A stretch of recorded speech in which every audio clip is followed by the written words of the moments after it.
열왕기상 19장 1절부터 8절까지의 말씀을 다 같이 교독하시고 마지막 절은 함께 읽도록 하겠습니다. 아합이 엘리야가 행한 모든 일과 그가 어떻게 모든 선지자를 칼로 죽였는지를 이세벨에게 말하니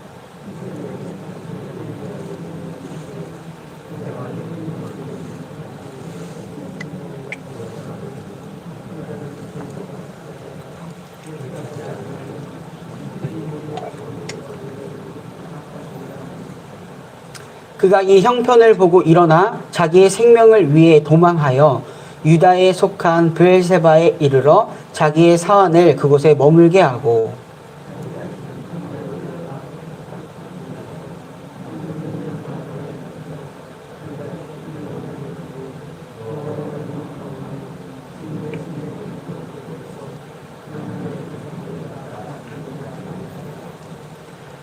로뎀나무 아래에 누워 자더니 천사가 그를 어루만지며 그에게 이르되 일어나서 먹으라 하는지라.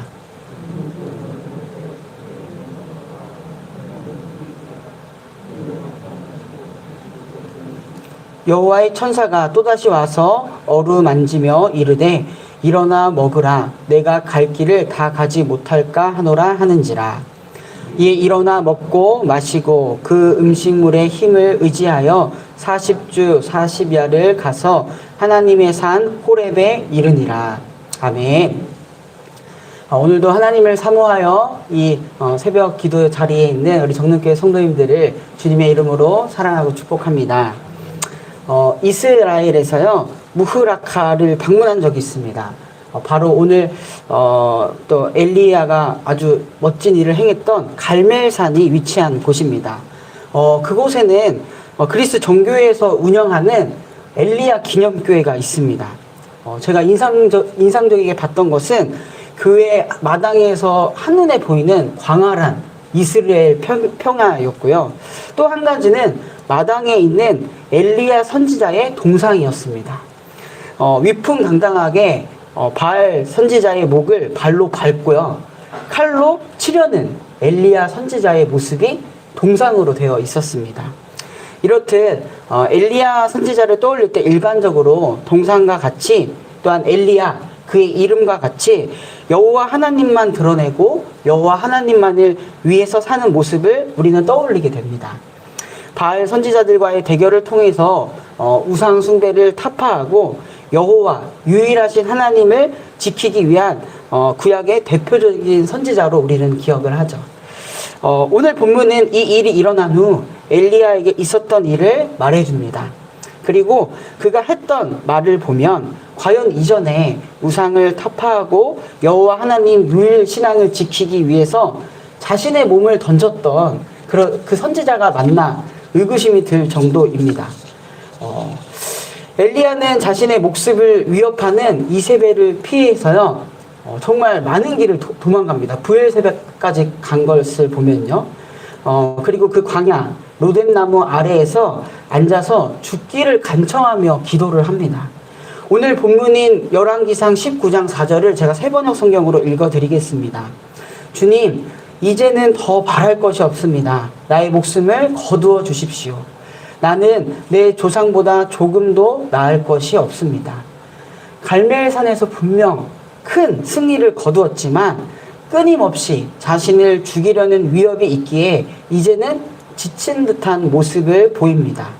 더 바랄 것이 없다는 그의 말에 이제는 더 이상 사명의 길을 걸어갈 힘이 없습니다. 라고 들립니다.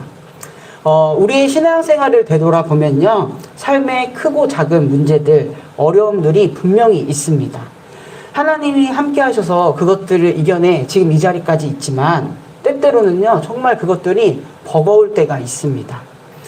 우리 또한 로뎀나무 아래에서 엘리야의 한탄이 나올 때가 있죠. 하나님, 이제는 너무 힘이 듭니다. 더 이상 못할 것 같습니다. 오늘 본문은 이러한 상황에서 하나님이 우리와 어떻게 함께 하시는지를 말해줍니다. 오늘 말씀을 통해서 우리가 로뎀나무 아래에 있는 엘리야와 비슷한 상황이라면 그리고 앞으로 그러한 상황을 마주할 때 이 말씀을 꼭 기억하시길 바랍니다. 갈멜산에서 나와 광야에서 고독을 느끼는 엘리야. 이제는 다 포기하고 싶은 그의 마음. 하나님은 이런 엘리야를 보고 어떠하셨을까요? 누구보다 마음이 아프고 안타까우셨을 것입니다. 하나님은 이내 천사를 보내어 로뎀나무 아래에 있는 엘리야를 깨웁니다. 그리고 그를 먹이십니다. 따끈따끈하게 구운 떡과 물 한 병을 준비하십니다. 엘리야는 그의 말대로 죽기를 바라는데 하나님께서는 그에게 떡과 물을 주어 살게 하십니다. 하나님의 사람을 기억하시고 잊지 않으시고 살리시는 분이 바로 하나님이다라는 것을 오늘 말씀을 통해서 우리는 알 수 있습니다. 천사를 통해서 떡과 물을 받아본 엘리야의 마음은 어떠했을까요? 하나님께서 이런 나의 비참한 상황에서도 함께 하시는구나. 나를 이렇게 또다시 살리시는구나 라고 느끼지 않았을까요? 우리 사랑하는 정릉교회 성도님들, 우리 또한 이 하나님을 잊지 않기를 바랍니다. 하나님께서는 하나님의 백성을 기억하시고 함께 하시는 분이십니다.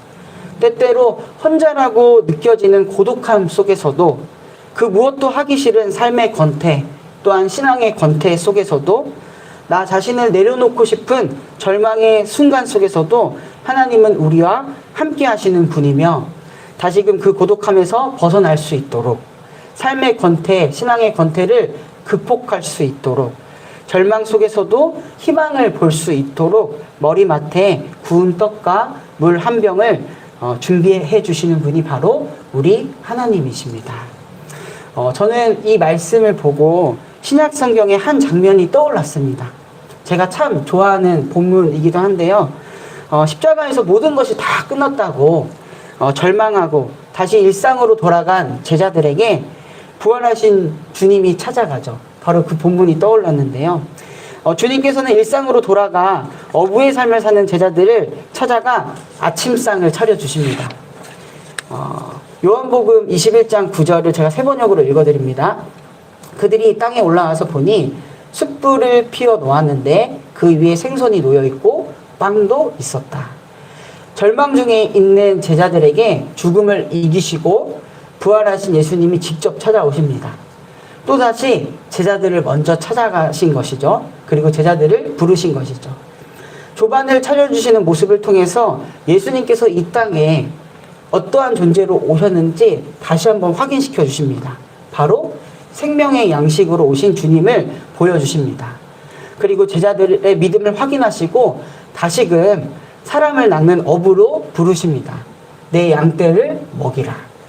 생명의 양식이신 예수님을 전하는 삶을 살도록 다시 한번 부르시죠. 우리 또한 그 생명의 양식인 주님을 따르는 자들로서 생명의 양식이신 주님을 전하는 사명이 우리에게 있지 않기를 바랍니다. 다시 본문으로 돌아와서 엘리야는 하나님에게서 달아나려고 했지만 하나님은 천사를 통해서 그를 먹이시고 어루어 만지시고 엘리야가 갈 길을 가게 하십니다. 그리고 엘리야는 하나님의 공급하심으로 40주 40야를 가서 하나님의 산 호렙에 이르게 됩니다. 호렙산, 하나님께서 이스라엘에게 자신을 처음으로 드러내 보이신 곳입니다. 그곳에서 하나님은 엘리야에게 새로운 사명을 허락해 주십니다. 사랑하는 정릉교회 성도님들, 우리는 사순절기를 보내고 있습니다. 부활절 전 6일의 주일을 제한 40일을 이야기합니다. 사순절기를 보내며 오늘 말씀에 절망의 엘리야를 일으켜 세우시고 먹이시고 호렙산에 이르게 하셨던 하나님을 또한 기억하셨으면 좋겠습니다. 엘리야가 40주 40야 40일을 걸려 호렙산에 이르렀다라고 하죠. 이 기간은 하나님께서 엘리야를 통한 하나님의 새로운 뜻을 이루시기 위해서 하나님이 그를 기다린 기간이었습니다. 동시에 엘리야가 다시금 하나님을 멀리하려고 했지만 하나님의 인도하심을 의지하고 하나님께 다가간 시간이었습니다. 우리 또한 이번 사순절기가 하나님께서 우리를 통해서 이루실 하나님의 뜻을 기다리는 시간이다라는 것을 꼭 아셨으면 좋겠습니다. 또한 우리가 하나님을 의지하며 그분의 뜻에 더욱 가까이 다가가는 시간이 되기를 바랍니다. 이 모든 과정에서 생명의 하나님이 드러나고 경험하는 복된 기간이 될 줄로 믿습니다. 사랑하는 우리 성도님들 모두 지금도 우리와 함께 하시는 주님과 함께 의미 있는 사순절기가 되기를 바랍니다. 오늘도 하나님께서는 우리의 머리맡에 따끈따끈한 빵과 물을 준비하시는 하나님이십니다. 제가 기도하고 말씀 마치도록 하겠습니다. 오늘도 우리를 일으켜 세우시고 먹이시며 하나님의 뜻을 구하며 살아가게 힘을 주시는 하나님, 때때로 삶에 어려울 때마다 우리의 머리맡에 생명의 양식을 예배하신 하나님의 사랑을 볼 수 있는 믿음을 허락하소서. 여전히 우리와 함께 하시고 우리에게 살아갈 힘을 허락해 주시는 하나님을 의지하며 오늘을 살아내는 믿음을 우리에게 주옵소서. 그래서 우리의 삶의 자리에서 하나님의 생명을 드러내는 복된 우리의 삶이 되게 하소서. 주님의 긍휼하심을 의지하며 나라와 민족 세계를 위하여 중보합니다. 여전히 우리가 살아가는 이 땅은 우리의 탐욕과 죄악된 모습으로 인하여 혼란과 불안이 있고 또한 두려움이 있습니다. 생명을 일으키시는 주님, 이 땅에 어둠의 그림자보다는 생명의 밝은 빛이 드러나게 하소서. 특별히 여전히 전쟁으로 인하여 무고한 생명이 희생당하는 러시아 우크라이나를 기억하여 주시고 하루속히 전쟁이 그치게 하소서. 지진으로 인하여 큰 슬픔에 있는 튀르키예와 시리아를 위로하여 주시고 그 땅을 치유하시고 회복하소서. 또한 이 시간 몸과 마음, 영혼이 아픈 환우들을 위하여 중보합니다. 병으로 인하여 지치는 마음 하나님께서 어루만져 주시고 마음의 평안함을 잃지 않도록 함께 하시옵소서. 하나님의 치유의 은혜도 허락하여 주시기를 간절히 바랍니다. 사순절기를 보내고 있습니다. 우리에게 생명의 길이 되어주신 주님을 의지하며 주님을 따라서 살아가는 사순절기 하루하루를 보내게 하소서.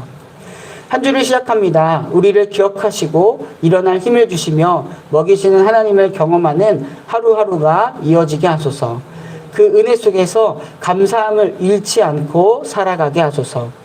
이 시간 각자의 기도의 제목을 가지고 하나님께 나아갑니다. 우리의 기도를 들으시고 우리 안에 하나님의 뜻과 일을 행하시는 하나님을 경험하는 이 기도의 시간이 되게 하소서. 이 모든 말씀 지금도 우리의 구원자 되시는 우리 구주 예수 그리스도의 이름으로 간절히 기도드립니다. 아멘. 하늘에 계신 우리 아버지